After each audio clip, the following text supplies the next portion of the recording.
Hi there, this is Victoria Violet. Here's a new topic. Should your children be taught street smarts, or should they be taught niceties? Well, I have to say that when I was growing up, I learned all the niceties. As I retell in other videos, my dad was a Pentecostal reverend, so him being a minister, every Sunday and every other day that wasn't Sunday, we had church, right? He was the leader of the church. And me being the first daughter, I had to lead by example. Suffice to say, every Sunday we had, the deacons and the elders, the church elders, to dinner or supper as they call it, right? Sunday supper. And so people would come over and we were to greet everyone with our first last name, shake their hand, welcome them to our home, and then disappear. Because kids in those days were not to be seen or heard, really, necessarily. It was more like you stay within your age group, age-appropriate conversations, etc. Fast forward, when I started going to grade school, my mother wouldn't allow me to go the short way to school, which would have been a mile or so. Instead, I had to walk 2 miles to go to school, and then 2 miles to come back. Her purpose for that was she didn't want me to be encouraged by things that I saw, bad behavior, right? Bad behavior. We lived in a neighborhood in the west side of San Antonio that had courts, as we call them, which is government housing. So she didn't want us to gain bad habits or know people that were necessarily not doing the right thing in life. And so she would force me to walk 2 miles instead of the 1. And suffice to say, fast forward, it took me a long time as a older adult even to have street smarts, because you're not taught that. And so you're very gullible and you're very naive. So for my children, when it was my turn, I told them everything. I told them the good, bad, and the ugly. Suffice to say, they're very self-sufficient, and I'm happy for that. I never sugar-coated anything for them, and I always told them the way life is. And one day, as a matter of fact, when my youngest son was 7, he literally said that he wanted something. And it was a toy. It wasn't something he needed, right? And I said, "I'm sorry, son, but there's no money." And he promptly went to my desk, brought me my checkbook, because we still used checkbooks in those days, and said, "But mommy, you have all these checks." And so I explained to him that just because mommy had checks didn't mean there was money in the bank. You should, well, firstly, do whatever your conscience allows, right? I'm not here to tell you what to do, but I'm telling you what you probably should do. You should probably teach your children both the niceties, mannerisms, social cues, but you should also teach them how to be street smart. Because if not, people are going to walk all over them. People are going to mop the floor with them. I would tell my kids, you don't start nothing that you can't finish. But I will tell you something. If somebody puts their hands on you, you best believe that if you don't take care of business, I'll be in that school or wherever you are. So all the kids knew this. And they were afraid of me because they knew that I was crazy enough to go and protect my kid. I don't give a good goddamn, that's my kid. Unless they're starting it themselves, and then I'll take care of them. So you should take care of your kids in the way of how life is. But you should teach them both. Because kids nowadays, they literally surprise me when they do come up with holding the door for me, or when they do say please and thank you. I'm like, OMG, did I go backwards 20 years? Or you get confused. You don't know what generation you're with anymore, because that's not the norm anymore. Being nice is not the norm anymore. But then again, on the other hand, don't teach your kids to be gullible. Don't be afraid to teach them what the world really is like. Because look, this is the way I always thought about things. Today's guaranteed, you're here. Tomorrow's not. So I always felt like, what's going to happen to me if I allow my kids to use me as a crutch? If I grow weaklings and then I should die tomorrow?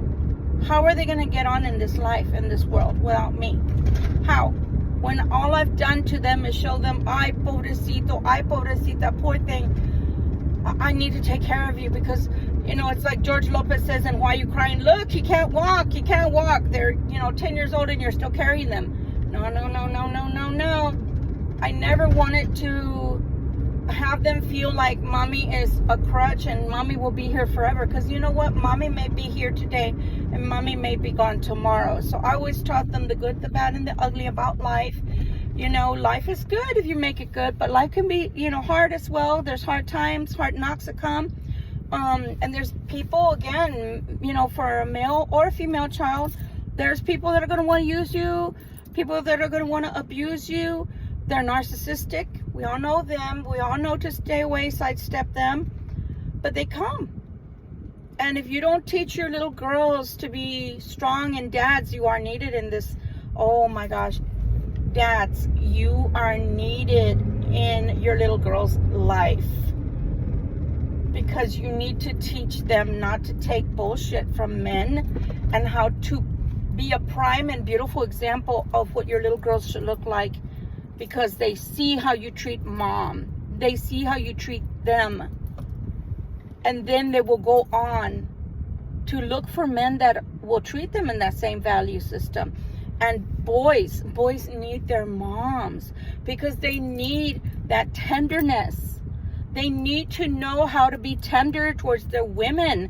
Because if we just keep raising nothing but boys that are hard and harsh and all about the gangsta type of way, no, that's not. You use that when you have to. You don't use that on every occasion. You just don't. You just don't. But when you have to, you best bet you better bust that out. You better bust that out so people know what's up, what's what. So no, don't teach them just the niceties. Sugar and spice and everything. Nice ladies on the outside, but inside, bust those balls. Make sure they know they're not going to fuck with you, because they will try to fuck with you. And men, don't let women walk all over you. Be nice. Be good. Be decent men. But don't let a woman take you for all you're worth, and don't let her abuse you just because she looks good on the outside and looks good on your arm, and you have to take all this motherfucking abuse from her. You know how many women would die to be with a good man? You know how many women are basically waiting in line? Oh, this is a good one. I remember now this talk that I heard. It was a YouTube talk. So the lady was told as she walked into a department store, and you might have heard this. If you have, great. This is for the ladies out there that are way too picky. Men too. So she was told, you have 6 floors, but you can only visit each floor once. Once. So she went to the first floor, and it was a store shopping for husbands. So on that floor, they said, okay, he's got a job. He's got a job. So she looked around, and she got on the elevator again, went on to the second floor. Okay, on this floor, they've got a job, and it's a good, decent job. She looked around, and she went back to the elevator. She went to the third floor. On this floor, there's a man. He's got a good, decent job, and he's a good-hearted man. She looked around. She left. She got on the elevator again. She got off the elevator on the 4th floor. On this floor, there's a man. He's got a really good job. He's got a beautiful heart. He's looking for a relationship. And he's handsome. She looked around, got on the elevator again, went to the 5th floor. She got off on the 5th floor. On this floor, there are men who have really good jobs. They are looking for a relationship. They've got a really beautiful heart, and they're decent people. And they are handsome. They're very handsome. She went back to the elevator to the 6th floor and final floor. She gets on the elevator. She gets off. There's nobody there. She's met with a sign that says, out of stock. Out of stock. So again, men, you're needed in the little girl's life. Hopefully you stay until she's 21 and went to college and learns what a good man looks like. And men, you got to be that good man, because you're that shining example of what she should be looking for. And women, you need to be in your children's life at least till they're 21, in your male children's life, because they need to know the tenderness of their mother so that they're able to show the tenderness to their wives. Okay? Moral of the story, don't be so overly picky, but choose wisely. But don't wait until, like the man, in the story, they're in the middle of a flood. Oh no, they're on the top of the roof of the house. Jesus is coming. Jesus is coming. The boat comes. No, Jesus is coming. A plane comes. Nope, Jesus is coming. That's what happens when you're not street smart. Yeah, Jesus is coming, but in his place, he sent me. Get on the goddamn boat and be saved.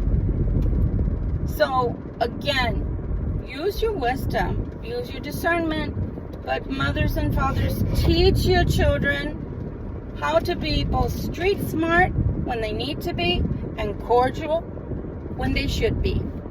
I love you so much.